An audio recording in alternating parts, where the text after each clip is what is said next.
ಸರಿ ಹೇಳಿ, ಏನು ಕರೆದಿದ್ದ? ನಾನು ಒಂದು ವಿಷಯ ಅಂದ್ಕೊಂಡಿದ್ದೀನಿ. ಏನು? ಕೀಮೊಥೆರಪಿ ಮುಗಿಯೋವರೆಗೂ ನಾನು ಹಾಸ್ಪಿಟಲಲ್ಲಿ ಶಿಫ್ಟ್ ಆಗ್ತೀನಿ. ಹಾಸ್ಪಿಟ್ಲಿಗೆ ಶಿಫ್ಟ್ ಆಗ್ತೀರಾ? ಯಾಕೆ? ಟ್ರೀಟ್ಮೆಂಟ್ ಮುಗಿಸ್ಕೊಂಡು ಮನೇಲಿ ಬಂದು ಆರಾಮಾಗಿರ್ಬೋದಲ್ಲ? ಇಲ್ಲ, ಬೇಡ, ಹಾಸ್ಪಿಟ್ಲೇ ಬೆಟ್ರು. ನೋಡಿ, ಮನೇಲಿರ್ಬೇಕಾದ್ರೆ ನನ್ನ ನೋಡಿ ಎಲ್ಲರ ಮನಸ್ಸು ಬೇಜಾರಾಗತ್ತೆ. ನಾನು ಖುಷಿ ಆಗಬೇಕು, ನಾನು ನಗ್ನಗ್ತಾ ಇರಬೇಕು ಅಂತ ನನ್ನ ಮುಂದೆ ಎಲ್ಲರೂ ಫೇಕಾಗಿ ಡ್ರಾಮಾ ಮಾಡ್ತಾರೆ. ಅದು ನನಗೆ ಇಷ್ಟ. ನೀವು, ಮಲ್ಲಿ, ಪಾರ್ಥ ಅವರು, ನಾಳೆ ಅಜ್ಜಿ, ಸುಧಾ, ಅಮ್ಮ ಯಾರು ಬಂದರೂ ಅಯ್ಯೋ ಯಾಕೆ ಹಿಂಗಾಗೋಯ್ತು, ಛೇ ಹಿಂಗಾಗಬಾರ್ದಾಗಿತ್ತು, ಅಯ್ಯೋ ಪಾಪ, ಈ ಮಾತು ಕೇಳೋಕೆ ನಂಗೆ ನಿಜವಾಗ್ಲೂ ಇಷ್ಟ ಇಲ್ಲ. ಹಾಸ್ಪಿಟ್ಲಿಗೆ ಶಿಫ್ಟ್ ಆದರೆ ಟ್ರೀಟ್ಮೆಂಟಲ್ಲಿ ಕಾನ್ಸಂಟ್ರೇಟ್ ಮಾಡ್ಬೋದು. ನಾನು ಕೀಮೋ ಜೊತೆ ಫೈಟ್ ಮಾಡ್ಬೋದು, ಬಟ್ ಇಮೋಷನ್ಸ್ ಜೊತೆ ಫೈಟ್ ಮಾಡೋ ಶಕ್ತಿ ನಿಜವಾಗ್ಲೂ ಈ ಕ್ಷಣದಲ್ಲಿ ನನ್ನ ಹತ್ರ ಇಲ್ಲ. ಸೊ ಪ್ಲೀಸ್ ಬೇಡ ಅಂತೇಳಿ. ಆದರೂ ಹಾಸ್ಪಿಟ್ಲಿಗೆ ಮನೆ ಕಂಫರ್ಟ್ ಅಲ್ವಾ ಅಂತ? ಕದಂಬರಿ ಕಂಫರ್ಟು ಜಾಗ ಕೊಡಲ್ಲ, ಮನ್ಸು ಕೊಡುತ್ತೆ. ಆ್ಯಂಡ್ ನೀವಿರ್ತೀರಲ್ಲ. ಕೋರ್ಸ್. ಮತ್ತೆ ಇನ್ನೇನು ಬೇಕು? ಪ್ಲೀಸ್ ಪ್ಲೀಸ್ ಬೇಡ ಅನ್ಬೇಡಿ. ಅಫ್ಕೋರ್ಸ್. ಜೊತೆಗೆ ಬುಕ್ಸು ತೊಗೊಂಡೋಗೋಣ. ಆ್ಯಂಡ್ ನೀವು ನಂಗೆ ಬೇಜಾನ್ ಕಥೆಗಳು ಹೇಳಿ. ಕಂಫರ್ಟಬಲ್ ಆಗಿರುತ್ತೆ, ರೈಟ್? ಸರಿ, ನಿಮ್ಗೇನು ಖುಷಿ ಅನ್ಸುತ್ತೋ ಅದನ್ನೇ ಮಾಡೋಣ. Thank you.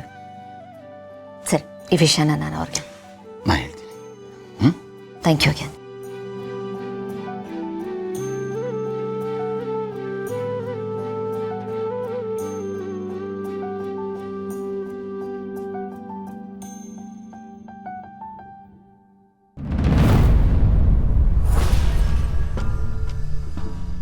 ಬರ್ತಾ ಮಲ್ಲಿ. ಭಾನುರೇ, ಏನಾಯಿತು? ಇನ್ನು ಸಮಸ್ಯೆನಾ? ಇಲ್ಲಪ್ಪ, ಸಮಸ್ಯೆ ಇಲ್ಲ, ಏನೂ ಇಲ್ಲ. ಆ್ಯಕ್ಚುಲಿ ನಿಮ್ಗೊಂದು ವಿಷಯ ಹೇಳಬೇಕಾಗಿತ್ತು. ಇನ್ಮೇಲೆ ಭೂಮಿಕಾ ಅವರು ಆಸ್ಪತ್ರೆಯಲ್ಲೇ ಇದ್ದು ಅಲ್ಲೇ ಟ್ರೀಟ್ಮೆಂಟ್ ತೊಗೋತಾರೆ. ಯಾಕೆ ಬಿಗ್ ಬ್ರೋ? ಮುಂಚೆ ಥರನೇ ಟ್ರೀಟ್ಮೆಂಟಿಗೆ ಹೋಗಿ ಬಂದು ಮಾಡ್ಬೋದಲ್ಲ? ನೋಡು, ನಾನು ಯಾಕೆ ಹೇಳ್ತಾ ಇದ್ದೀನಿ ಅಂದರೆ, ಅದಕ್ಕೆ ಮನೇಲೇ ಇದ್ದರೆ ನಾವು ಅವ್ರನ್ನ ಚೆನ್ನಾಗಿ ನೋಡ್ಕೋಬೋದು. ಅವ್ರಿಗೇನು ಬೇಕೋ ಅದನ್ನ ನಾವು ಮಾಡಿಕೊಡ್ಬೋದು. ಆಗ ನಮ್ಮ ಮನಸ್ಸಿಗೂ ಸಮಾಧಾನ ಇರುತ್ತೆ. ನೀನು ಆಲ್ ಆಫ್ ಅ ಸಡನ್ ಈ ಡಿಸಿಷನ್ ಯಾಕೆ ತೊಗೊಂಡೆ? No, it's not my decision, Bhumika ಅವ್ರ ಡಿಸಿಷನ್. ಆ್ಯಕ್ಚುಲಿ ಅವ್ರು ಹೇಳಿದ್ದು ಕರೆಕ್ಟಾಗೇ ಇದೆ. ಅವರು ತಲೆ ಕೂದಲು ತೆಗೆಸಿದಾಗ ನೀವೆಷ್ಟು ಬೇಜಾರು ಮಾಡಿಕೊಂಡ್ರಿ ಅಂತ ನಿಮ್ಮ ರಿಯಾಕ್ಷನ್ ನಾನು ನೋಡಿದೆ. ಅವರು ಟ್ರೀಟ್ಮೆಂಟ್ ಮುಗಿಸ್ಕೊಂಡು ಮನೆಗೆ ಬರ್ತಾರೆ ಅಂತ ಇಟ್ಕೊಳ್ಳಿ. ಮನೆಗೆ ಒಂದಲ್ಲ ಒಂದು ದಿವಸ ಯಾರಾದರೂ ಬರ್ತಾನೆ ಇರ್ತಾರೆ. ಅತ್ತೆ, ಮಾವ, ಮಕ್ಕಳು, ಅಮ್ಮ, ಅಜ್ಜಿ. ಭೂಮಿಕಾ ಅವ್ರನ್ನ ಈ ಸ್ಥಿತಿ ನೋಡಿ ಅವರು ಪಾಪ ಸಂಕಟ ಪಟ್ಕೋತಾರೆ.